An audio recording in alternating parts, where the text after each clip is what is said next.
This is 7 News, the voice of the coast. Tonight, farmers urge more action as the Northern Rivers battles the latest fire ant outbreak.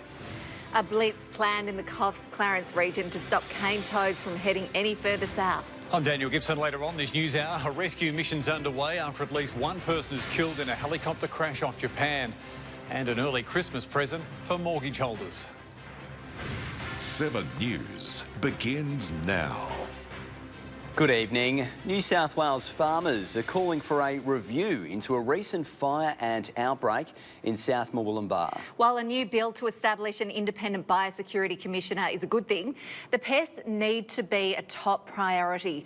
Elise Holden joins us live now from Ballina. And Elise, are growers and producers worried? Maddie, yes they are. New South Wales farmers say the pests pose a threat to livestock and crops. It wants to know how the ants slip through the cracks and what can be done better to prevent them from spreading further. It's Australia's most invasive pest and it can take years to eradicate. At least 2 years, and so that will be 6 treatments around 3 months apart of insect growth regulator. Red imported fire ants were detected in South Murwillumbah 5 days ago. Now the Department of Primary Industry is throwing all they've got at them to try to rid them from the area. We're undertaking surveillance across a 500-metre radius from that nest. We have the National Fire Ant Eradication Program undertaking that on foot. New South Wales farmers wants to know how they slipped through the cracks. It's calling for a review into the outbreak. What we've seen is a failure of the Queensland government to actually achieve the same, and that this exotic pest has been able to arrive and establish themselves in the Murwillumbah area. It's hoped to stop the pest in their tracks and prevent them from spreading further. After the couple of days of border checks that the DPI carried out, it's apparent that there are people coming across the border on a very regular basis with non-compliant materials. A community meeting will be held for growers and producers from 6:30 tomorrow morning and for the community from 8:30 at the Murwillumbah Civic Centre. It's just to try to get that information out there in a really easy to digest way, because obviously we recognise that some of the control orders are quite difficult to understand for people. Elise Holden, 7 News. It's been 20 years since cane toads were first seen in the Clarence Valley, but the return of the rain has now seen their population boom. But luckily, something is being done about it. These cute little critters are the vanguard of the cane toad invasion south. Each breeding female can lay up to 30,000 eggs at a time, and this Gulmarra dam is infested. We've seen very little toad movement until the rains a few weeks ago, and now they just appear to be breeding everywhere. Matthew Morris is a general leading a small army of volunteers to stop the march of cane toads at the front line on the Clarence. They were under control in the last few years, but they're back again. Capture is still the only way to stop them. 7,924 collected just last week, 124 of those breeding age adults. The pests killing native wildlife. Eating cane toadlets has killed this native turtle, but it can also kill pets as well. They're toxic at every stage of the life cycle, so the eggs, the little tadpoles, the little metamorphs, which are the little toadlets. Pets need to be kept away from potential breeding locations in still water. Any captures must be humanely treated. That's very important too, is the humane euthanasia. They don't choose to be cane toads. Sightings can be reported to the team on a phone app. A feral scan, it's an application that you download on your phone. It's super easy to use. You can submit a report within 30 seconds. Volunteers also wanted to join the team effort to capture Australia's most toxic pest. Friday night this week, we've got a toad bust at the Yamba Golf Club. It starts at 7:30, so bring gloves, headlamp, sturdy shoes, and anyone can come. Straight in. Claire Simmons, 7 News. Wild weather across the North Coast left the Tari SES team very busy last night. 19 call-outs were made following the brief hailstorm that hit the town, with more storms predicted over the coming weeks. A battering of storms across the North Coast. Last night we had a very brief but very intense period. We had 17 jobs initially, and then another 2 came in a bit later, so it was 19 all up. Tari was hit by a brief hailstorm just after 5 p.m, causing damage to businesses across town. We had a nice way of the atmosphere being lined up to allow the growth of hail to form, and it would have come through with that line of storms. While it was not seasonally unusual, 2 SES crews from Foster aided the Tari teams due to the influx of call-outs. But a lot of them were leaky roofs, water flowing into homes. In fact, a couple of fences got blown over, and trees, of course. Trees came down all over the place. With storms to continue over the next few weeks, SES units are asking for public assistance, needing help with sandbagging when damaging weather strikes again. You know, one of the things that we would love to have, I guess, is people who can help us with sandbags, because when they occur, you can only fill sandbags at that time. Despite this wet weather, all ocean indicators point to still being in an El Niño climate pattern. Drier conditions are expected later in December. We usually associate El Niño with dry conditions, but that doesn't always hold properly through the summer months. Hannah Hartup, 7 News. The Northern Rivers was also lashed by some severe weather overnight. Thunder and lightning lit up the night sky in Ballina around 7 p.m. Strikes could be seen as far as Casino, with some locals taking to social media to show off their best storm videos. Wauchope was also hammered by large hail, some the size of golf balls. The wet weather is expected to return tomorrow before easing into next week. Well, for more weather, we are joined now by Danny. And Danny, as we've heard, we've seen some storms overnight and a bit of rain about today. That's right, guys, a little bit. Yeah, hello, everyone. Great to be with you. We did see some isolated showers overnight and early this morning, but since 9 a.m, there's been less than a millimetre in the gauge across Port Macquarie, Coffs Harbour and Ballina. Some light winds around midday, whooshing by at around 20 kilometres an hour, but that should drop off later this evening. Some partly cloudy skies in the afternoon let through a little sunshine, and that sent our temperatures into the low 30s, 32 degrees for Port Macquarie. Kempsey, you saw 32 degrees as well, 29 in Coffs Harbour, and Grafton you got to a top of 31 degrees. There is a change on the way as we say so long to November. I'll have the details a little later. Looking forward to it. We'll see you in a few minutes. Thanks, Danny. The first ever walk against domestic violence in Grafton will head out tomorrow morning. Lots of actions are running around the world for the 16 days of activism against gender-based violence. Tomorrow, everyone can show support for domestic violence victims by joining an early walk in Grafton.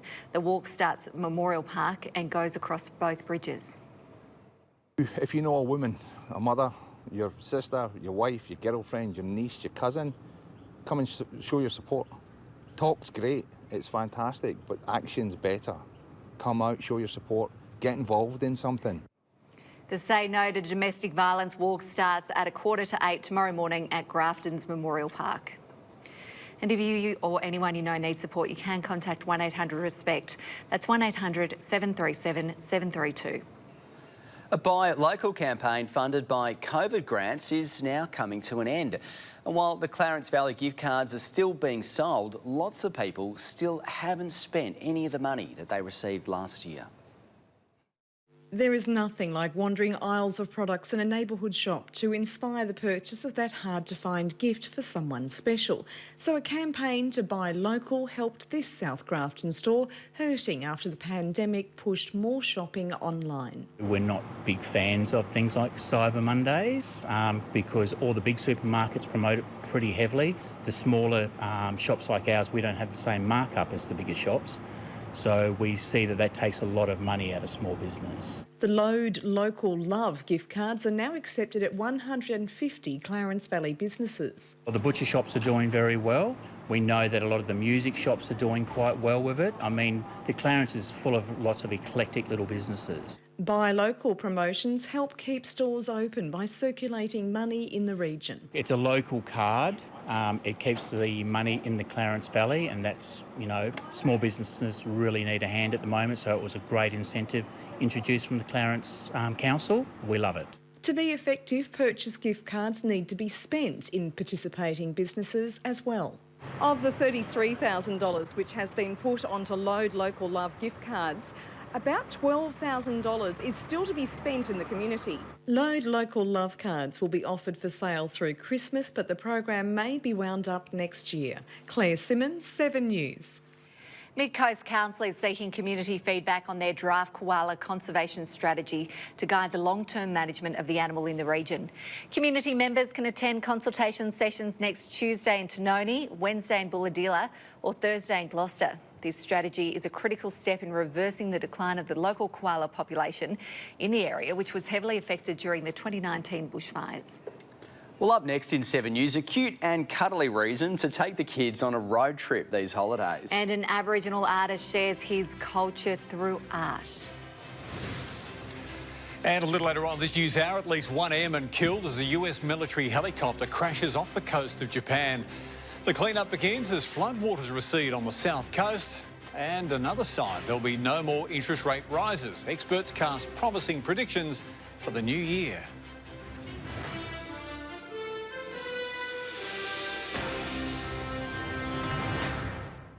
Welcome back.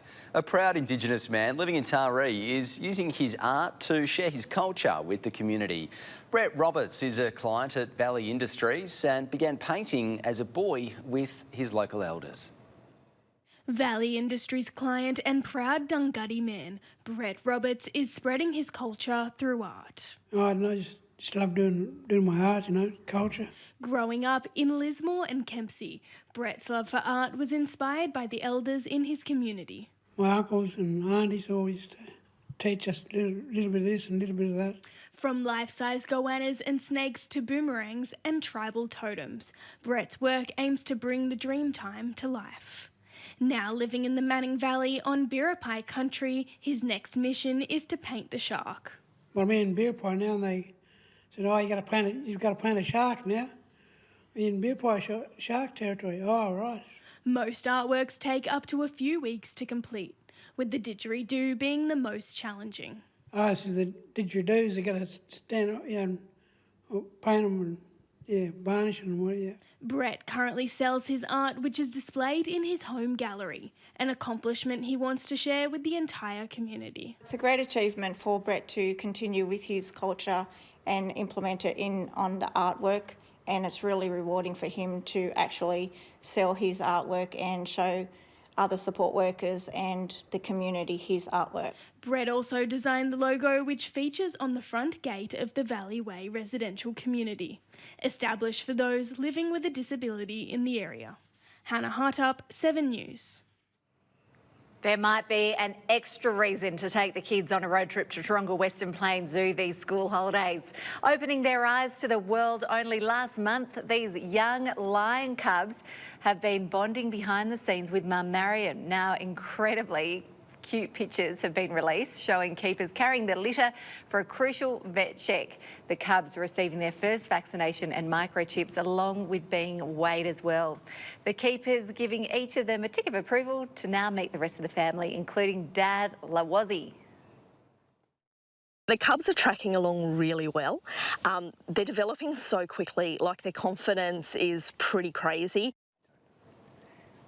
If it all goes well, the cubs are aiming to go on public display just in time for Christmas.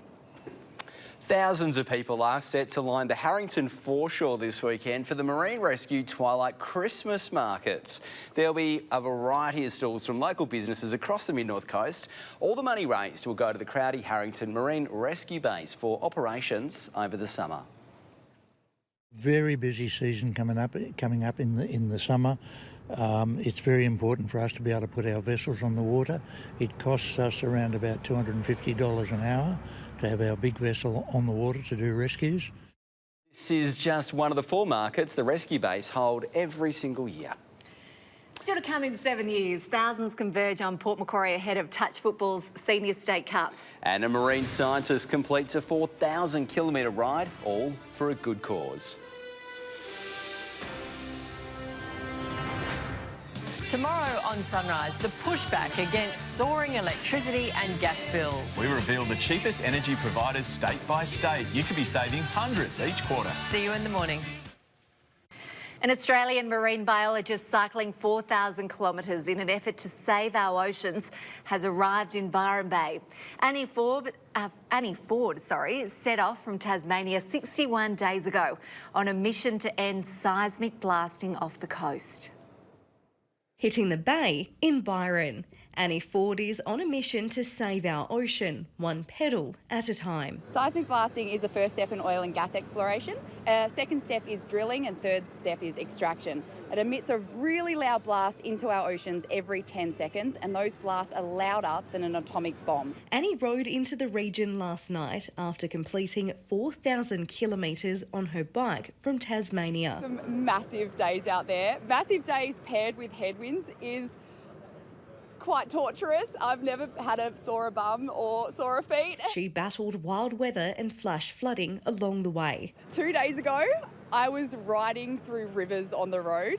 My phone died. I had my first big stack, a big front wheel washout. But Annie says it was all worth it to try to end an outdated practice. From zooplankton to whales are impacted by seismic blasting. It obliterates zooplankton, it impacts the sensory systems of invertebrates like crayfish or scallops, and it can deafen whales. She's hoping her ride can inspire others to join the cause. The next step, we get this seismic blasting proposal cancelled. We really want to knock that over. And it's a classic case of small communities fighting against major corporations, and this film highlights that, and Annie's ride was a really good way to get that out to people and for her to have a lower impact while travelling this film. Elise Holden, 7 News. Thousands of players and spectators have started to arrive in Port Macquarie ahead of the New South Wales Senior State Cup Touch Football Carnival. From tomorrow until Sunday afternoon, 800 games involving 225 teams will be played. More than 300 officials will also head to the Tuffins Lane and regional stadium fields. Port Macquarie will have 7 teams in contention, led by senior mixed teams who were beaten in last year's final. The mixed opens and masters sides are also in with the shot. The tournament is a multi-million-dollar funding injection into the local economy. It's probably worth about $3.6 million to the local community across the whole event. Really a big boost to the economic community. The 3-day tournament taps off from 8 a.m. tomorrow morning with a number of international teams also taking part. One of the best ways to gain understanding is to walk a mile in someone else's shoes. And that is exactly what happened today at Grafton PCYC.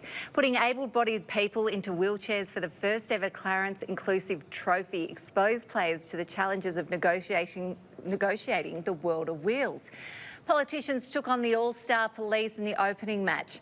While Police won the match 4-0, all players, including students from 5 high schools, were winners in seeing a little of life with a disability. Well, up next in 7 News, Danny's back and she's got your all-important local weather forecast. That's next.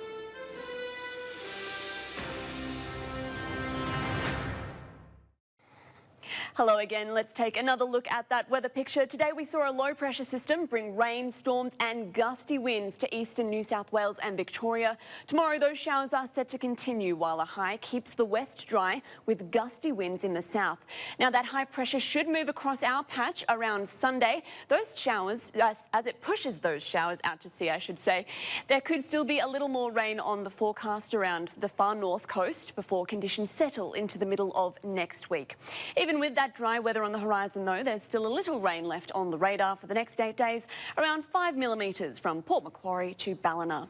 Looking at temperatures tomorrow, Mother Nature is clearing our skies just in time for the first day of summer. The high 20s and even the low 30s in Taree. Those temperatures stretching right across our region as light winds and a low chance of isolated showers make themselves known in the evenings. Casino a top of 32 degrees, Tweed Head sunny and a top of 21. On the water, seas around the 1 metre to 1.5 metre mark. Light northwesterlies in the early afternoon. A little bit of a swell around the Hunter, but otherwise some pretty settled conditions out at sea. Taking a look at the start of our weekend, and we do have the chance of a thunderstorm. Only 3 millimetres to fall, if at all, though. Most of us keeping to the high 20s, while some of us further north climb into the 30s. 34 degrees in Grafton, and a chance of some isolated showers for you. A sunny start on Sunday and another very low chance of rain. Steamy temperatures, though, reaching from the high 20s to the low 30s across the region to end our weekend. Casino a top of 31, 33 degrees in Grafton, 31 in Tweed Heads, and getting from 21 to 29 in Yamba. After that, we should come to our next working week, and the sun will stay out for a bit of it.